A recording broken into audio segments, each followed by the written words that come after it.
Okay, it's day 4. We just touched down in Rome, headed to the Trevi Fountain, seeing what we can get into.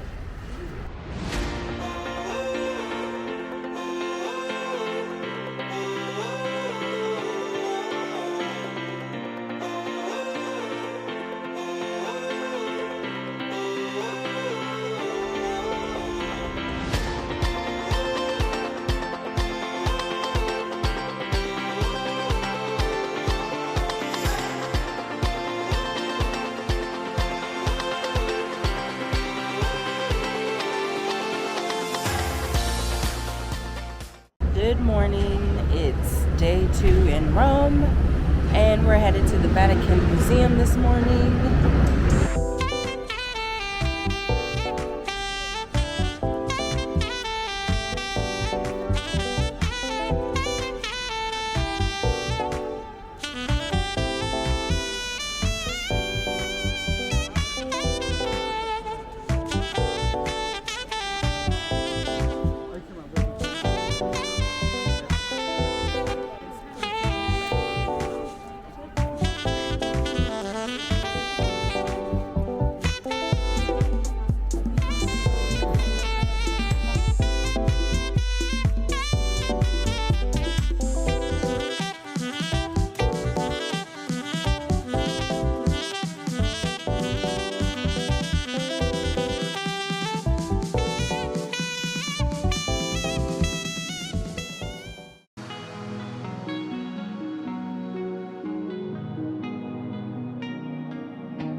The top of St. Peter's Basilica is said to have the best view of Rome if you're able to make the 320 plus steps to the top. I was unable to make the view.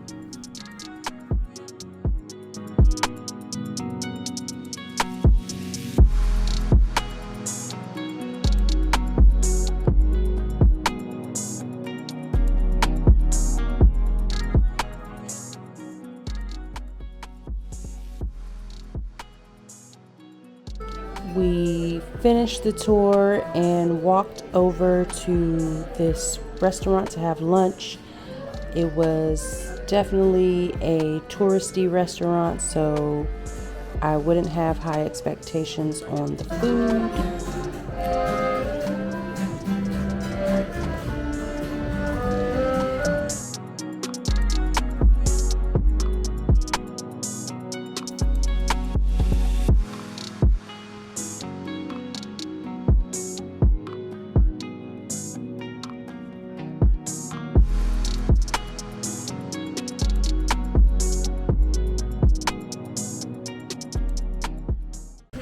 Day 2 in Rome. Are you from and we're headed to the Colosseum and then on to Florence.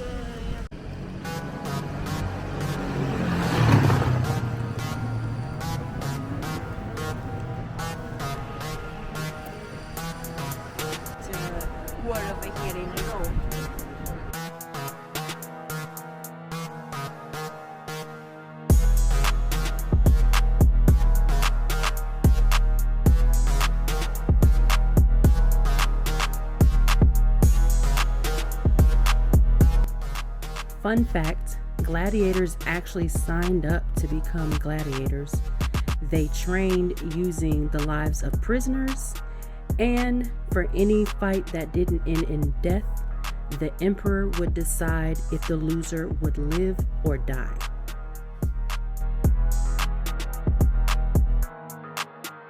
No, but it's an old book, but it represents better what happened. Yes. Imagine that he has to stay like 12 in a bathroom, socialize. Oh, you saw how they murdered that gladiator? Yeah, you saw. Oh, what you eat today?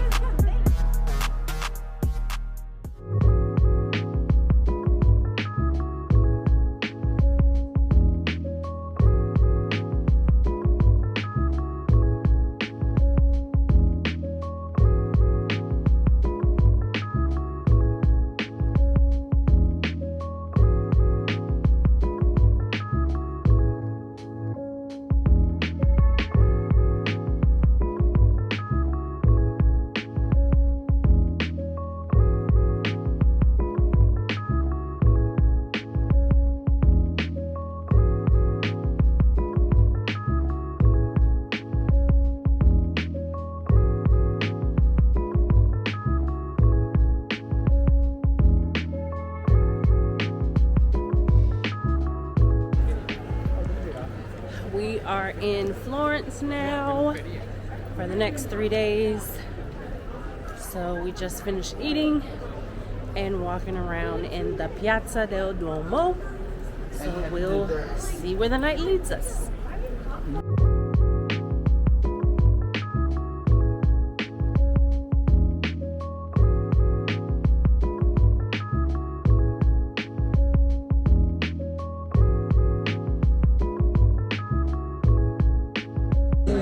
This moment forever.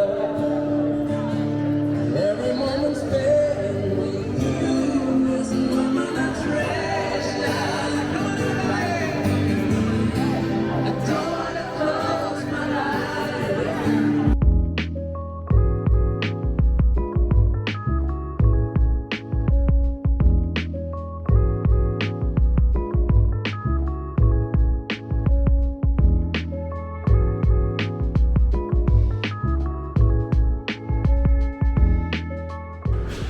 Good morning. It's day 2 in Florence, and we are at the leather school.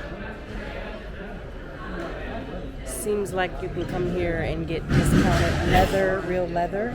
So we're gonna see what kind of souvenirs we can get.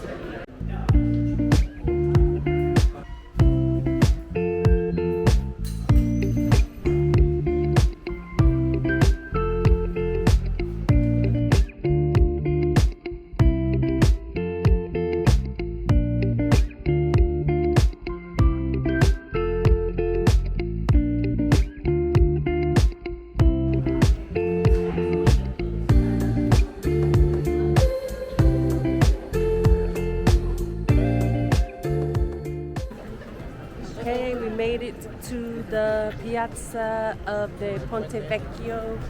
That's it behind me. And we're about to go on a museum tour of the Michelangelo Museum.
Michelangelo David statue was so large in person, but we were told that's because it was meant to be viewed from afar, so they made it larger for better viewing. I mainly wanted to go to the Accademia Museum primarily to view Michelangelo's David statue. So pretty much after we made it to that point, the tour was over for me and we left for dinner.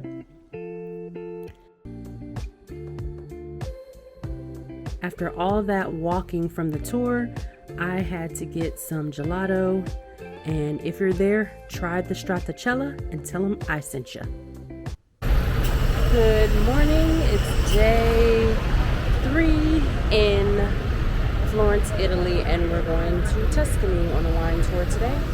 So we're going to be tasting some wine, some truffle oils, and having lots of fun.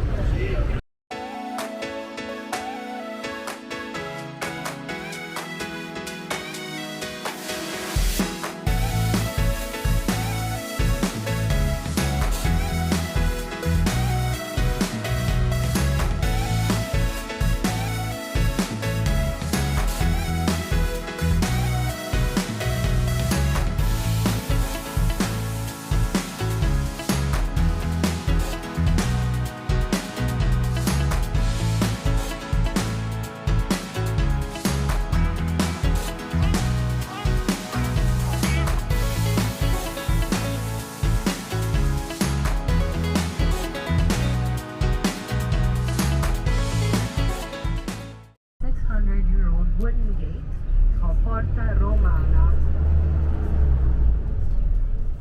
So if you look in front of the door, you'll see the roundabout, and then there's different streets. If you take the one that's straight ahead and go way down, you'll eventually hit Rome. So Porta Romana means the door leading to Rome. So the Romans and the Florentines used to use this road called the Cassia to get to each city, and they would enter the city through this big, beautiful wooden door, as you can see on your right-hand side.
Our own oil mill where we produce our own extra virgin olive oil, and as well we have our own furnace where our artisan made only for us all the clay things that you pot arrives to the amphoras where we age up.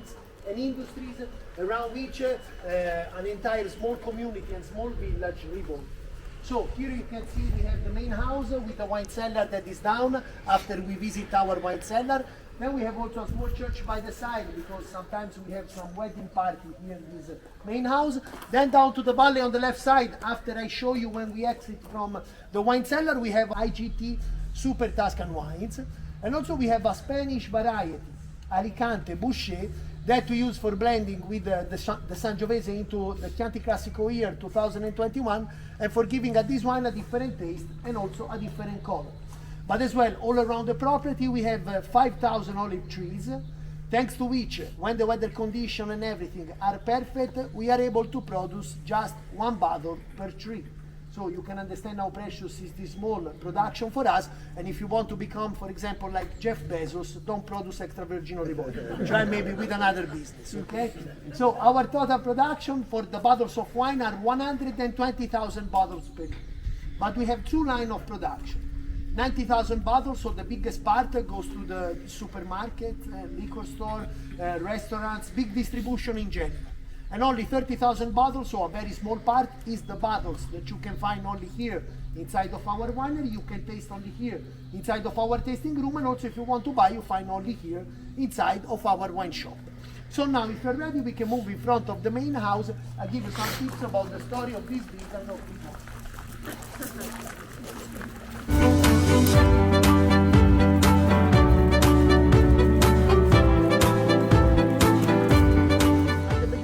Just an holiday house for enjoying vacation, enjoying the landscape of Tuscany, and as well for hunting. The story here for the production of the wines began in the 19th century, in 1848, also with the Torrigiani family. You can see the coats of arms of the family Torrigiani up to this door, and as well up to that roof on that brown flag. And also, if you pay attention, you can find the same coats of arms in front of some very important buildings in Florence, because one of the members of this family, of the Torrigiani family, became Grand Duchy during the Republic of Florence.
More than 1 year.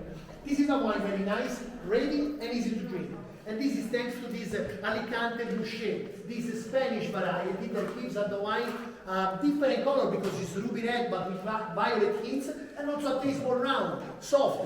This is a wine perfect to drink. But I want you to start with the left glass in front of you with our Chianti Classico year 2021. In the other glass, the glass on the right, you will find our Chianti Classico Reserve 2019. This is 95% Sangiovese, 5% Cabernet Sauvignon, and for this wine we made What was your favorite one?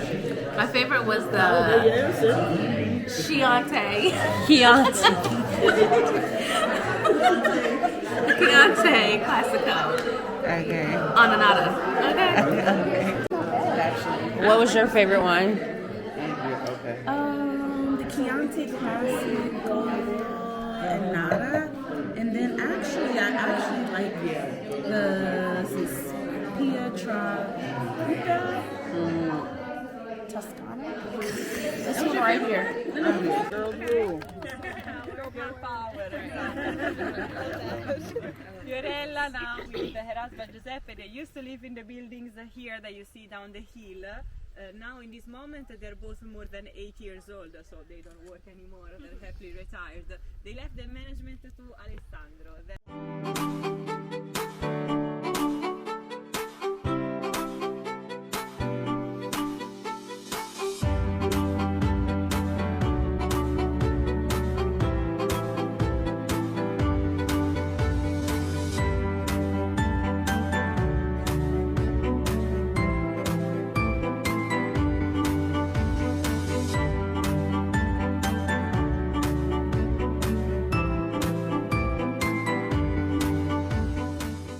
That's made with a blend. 90% is Vermentino, and then we have a 10% which is a Chardonnay. All these grapes are grown in San Gimignano, where we have the other property, so we harvest there, and then we bring everything here. Down the hill there is the cellar with the whole production of the wines, but for this is a pretty short winemaking. We don't really like the oaky or the buttery feeling in the white. In this case we want to keep it very fruity and very fresh, and this is exactly what you're going to feel if you smell it.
Well, that concludes the Italy travel vlog series. I hope you enjoyed it.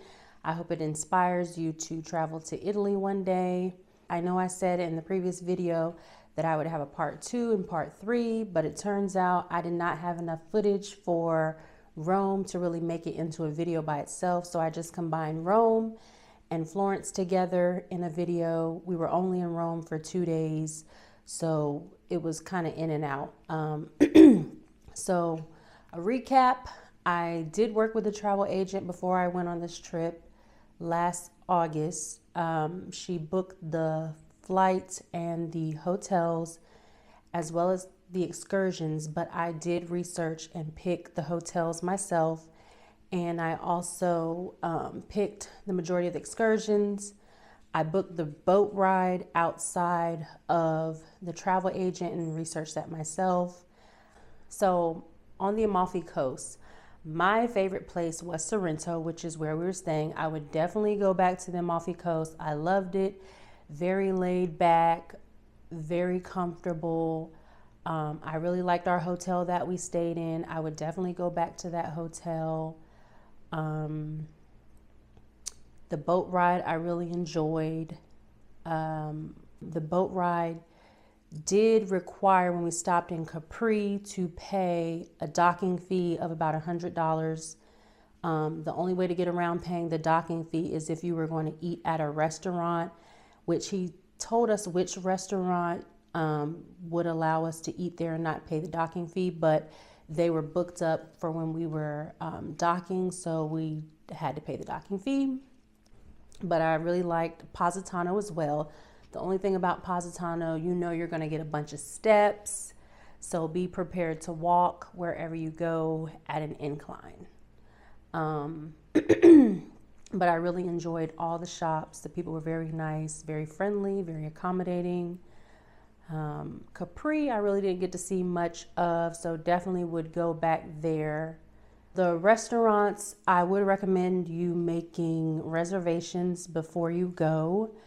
From what I researched, their dinner time starts around like 7. So I did make a bunch of reservations before between like 6:30 or 7, depending on what we were doing and what time we were going to finish our activity. So I did see people, of course, being turned away or having to wait in long lines because they didn't have a reservation. So if you don't want to wait or chance it and it's a restaurant that you really, really want to try, I recommend making reservations because especially during tourism season, everybody's trying to get into those restaurants. I wish I would have been more adventurous when it came to the dishes that I picked. You know, I ate like spaghetti, fettuccine alfredo, chicken, salad. I wish I would have tried some risotto or, something different that we don't normally have, especially like lemon ravioli. I wish I'd have tried that. So if I go back, I definitely will try to be more adventurous with what I ate, but what I ate was really good. I will say that I don't recommend you ordering like chicken. One of the restaurants, I ordered like a chicken breast to go with my spaghetti, and of course it was tender, but no seasoning, no flavor at all. So next we went to Rome. We were only there for 2 days. The hotel we stayed at was okay. We were only there for 2 days, kind of in and out. We did the Vatican tour, which it's nice to say that you did it, or maybe if you're Catholic, you would really look forward to that because of all the history that's there. But it was just nice to say that we did it. I definitely recommend you getting a guided tour so you don't have to wait in long lines. It was very, very busy. We got on the first tour of the day, and of course, everybody was going as well at the same time. The line did move really fast with our tour guide. We did have to go through like 2 to 3 checkpoints before we got into it. We walked to the Trevi Fountain, as you saw, and it was madness. The tradition is to throw a coin in the fountain to say that you'll return back to Rome. I threw a coin. I don't know if it made it into the water, but I'm not mad if it didn't because Rome was just not my cup of tea. It was good to say I visited it, but I don't ever have to go back again. And so we went to the Colosseum Museum. That was a good tour just to say we did it. We did have a tour guide. I again would recommend a guided tour to get you through those long lines, because if you don't have a tour guide, because they all have connections, you will be waiting in the heat in the long lines. What else can I tell you about Rome? Oh yes, story time. So when we left the Vatican Museum, we walked around, got some souvenirs and whatnot. We caught a cab to go back to the hotel, and our cab driver told us it would be $60, basically $10 per person. So everyone in the car handed me their money. I counted it multiple times. I held on to it, and when we reached our destination, the driver turned around because I was in the back seat. He turned around, I handed him the money, and he turned back towards the steering wheel.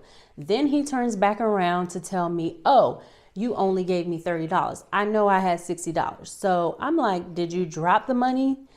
And so I'm looking around the car. Everybody gets out the car. We're looking on the floor under the seats of the car.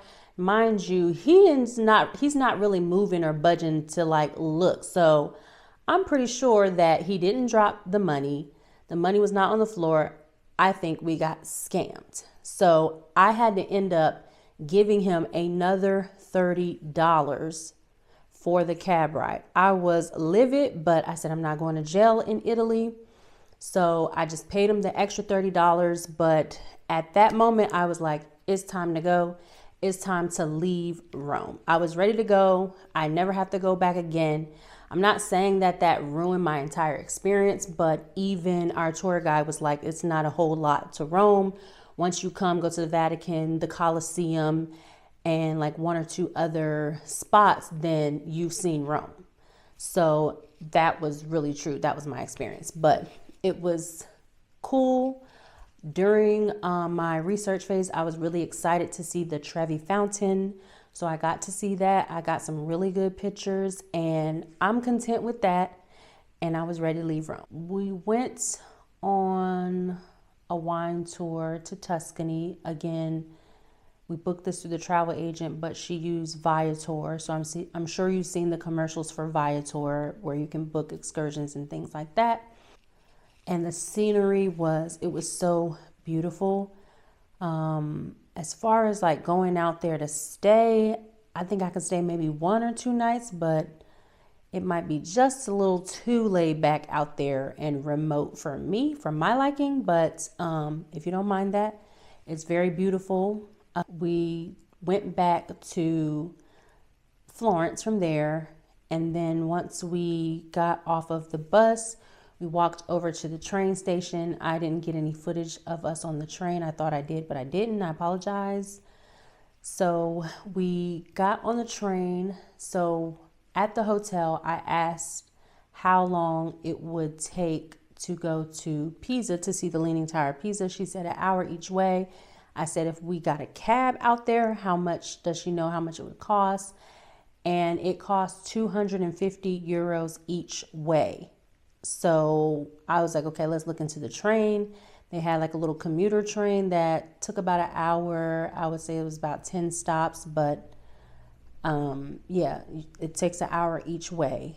The train ticket only costs us like between $7 and $9 for each way. As soon as we got out of the train station, there's a cab or a taxi stand, and then it's about maybe 5 or 10 minutes away from the train station.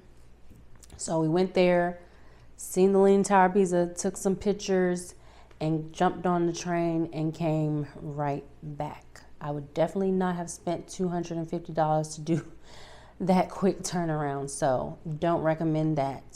Get on the train. And the train station was a bit crowded.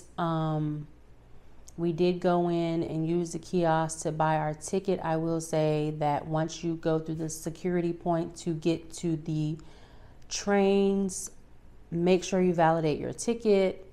If you don't validate your ticket, I hear that you have to pay again. So I made sure, based on my research, to validate my ticket. Although once we got on the train, nobody asked for our ticket. So that was kind of weird, but I wouldn't risk it. But that was pretty much the end. We finished off with a dinner, and that was the trip. And that was 9 days. I really enjoyed it. Everything went according to plan for the most part. So if you enjoyed the travel vlog, please like and subscribe. Leave a comment down below telling me about your experience in Italy if you've been. If you have any questions about Italy, send me a question. Or if you've been to Italy yourself, what was your experience like? I'm curious to know if everyone had the experience like I did. And yeah, if you enjoy lifestyle, if you enjoy adventure, DIY, or travel vlogs, subscribe to my channel. Thanks for watching. See ya next week.